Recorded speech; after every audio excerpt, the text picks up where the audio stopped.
السلام علیکم پیارے بچوں، آج ہم خاکہ نگاری کے بارے میں جانیں گے۔ خاکہ نگاری کسے کہتے ہیں؟ آپ اپنی اردو کی کتاب صفحہ نمبر 61 یعنی 61 سامنے رکھ کر پورے دھیان کے ساتھ یہ توجہ رکھو گے کہ خاکہ نگاری کسے کہتے ہیں۔ خاکہ نگاری، خاکہ کہتے ہیں وہ نقشہ جو صرف حدود کی لکیریں کھینچ کر بنایا جائے، ڈھانچہ بھی اسے کہتے ہیں۔ تو خاکہ انگریزی لفظ اسکیچ کا ترجمہ ہے۔ اسکیچ کہتے ہیں خاکہ اتارنے کو، مسودہ بنانے کو۔ اردو میں خاکہ کے مرکے اور قلمی تصویریں کی اصطلاح بھی استعمال کی گئی ہے۔ اردو میں خاکہ کے مرکے کہتے ہیں البم، تصویروں کی کتاب، اصطلاحیں بھی استعمال کی گئی ہیں۔ اصطلاحیں خاص مفہوم مقرر کرنا۔ آج کل خاکہ کی اصطلاح رائج ہے۔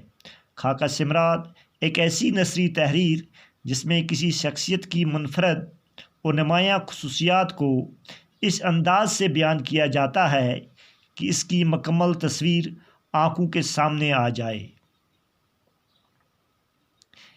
اس میں جس شخص کی تصویر کشی کی جاتی ہے، اس کے خیالات و افکار، سیرت و کردار، عادات و اطوار یعنی طور طریقے، سب کی جھلکیاں نظر آتی ہیں۔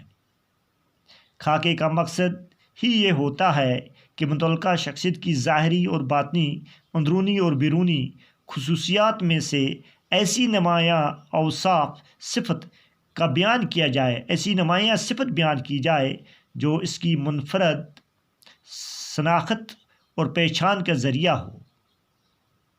اس طرح خاکے کے ذریعے پڑھنے والے پر متعلقہ شخصیت کی انفرادی خصوصیات کا بھرپور تاثر چھوڑنا خاکہ نگاری کا مقصود ہوتا ہے۔ یہ تاثر جتنا بھرپور اور مکمل ہوگا، خاکہ اتنا ہی کامیاب ہوگا۔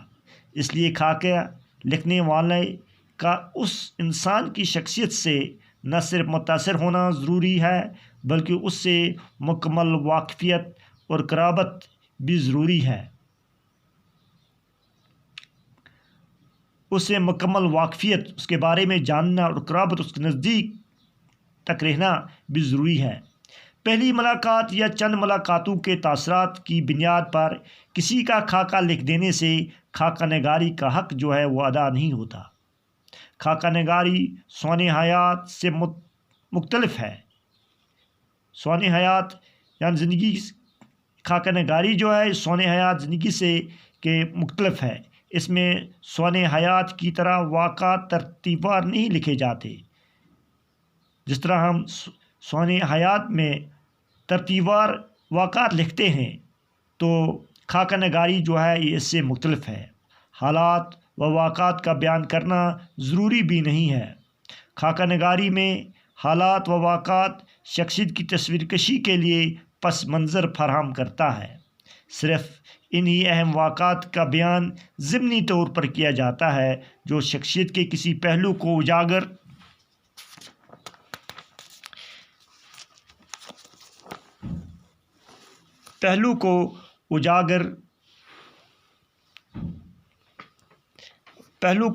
کرتے ہیں۔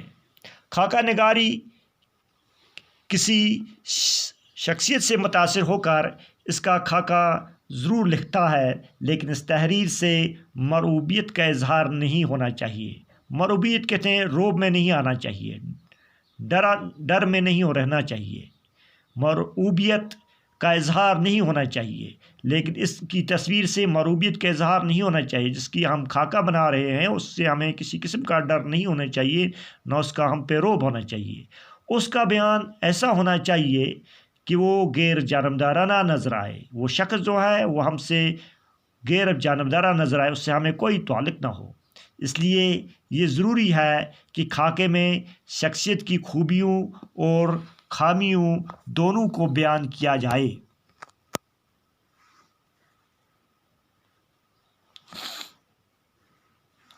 دونوں کو بیان کیا جائے، ورنہ شخصیت کی مکمل تصویر سامنے نہ آ سکے گی، جو خاکہ نگاری کا اصلی مقصد ہے۔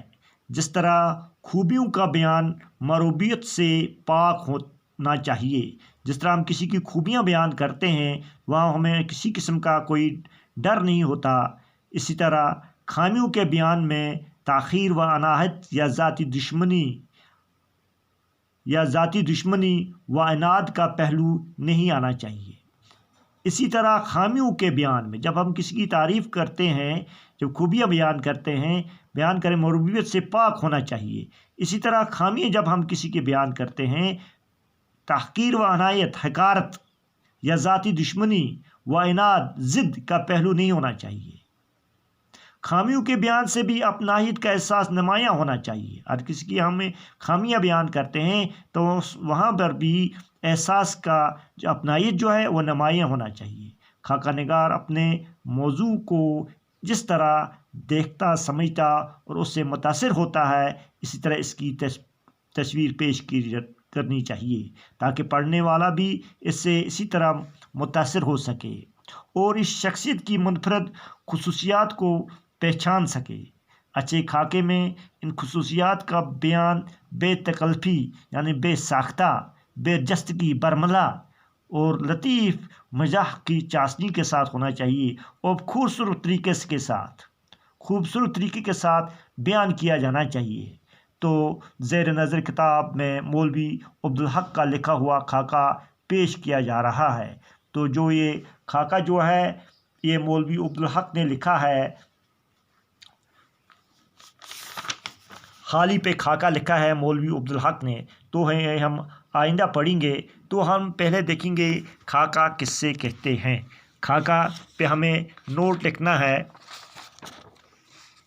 خاکہ انگریزی کے اسکیچ سے لیا گیا ہے۔ خاکے کو مرکے تصویر بھی کہا جاتا ہے، لیکن اس کی عام اصطلاح اب خاکہ ہی ہے۔ خاکہ میں کسی شخصیت کے خد و خال کو بیان کیا جاتا ہے، اس کی شکل و صورت، اس کے عادات و اطوار، اس کے خیالات، اس کی طبیعت اور اس کے طور طریقوں کو خاکہ میں بیان کیا جاتا ہے۔ خاکہ متعلقہ شخصیت سے واقفیت حاصل کر سکتا ہے۔ خاکہ نگار اپنے ذاتی مشاہدات اس شخص کے ساتھ تعلق اور اپنے تجربے سے کام لے کر متعلقہ شخص کے کردار کو پیش کرتا ہے۔ جدید خاکہ نگاری افسانے سے بہت قریب ہے، اس لیے خاکہ موجود دور میں ادب کی مقبول ترین صنف ہے۔ خاکہ نگار کے لیے لازمی ہے کہ متعلقہ شخص سے مرعوب نہ ہوں، بلکہ اس کا انداز جانبدارانہ ہونا چاہیے۔ چنانچہ خاکہ نگار کو متعلقہ شخص کی خوبیوں اور خامیوں دونوں کا ذکر نہایت صاف گوئی سے پیش کرنا چاہیے۔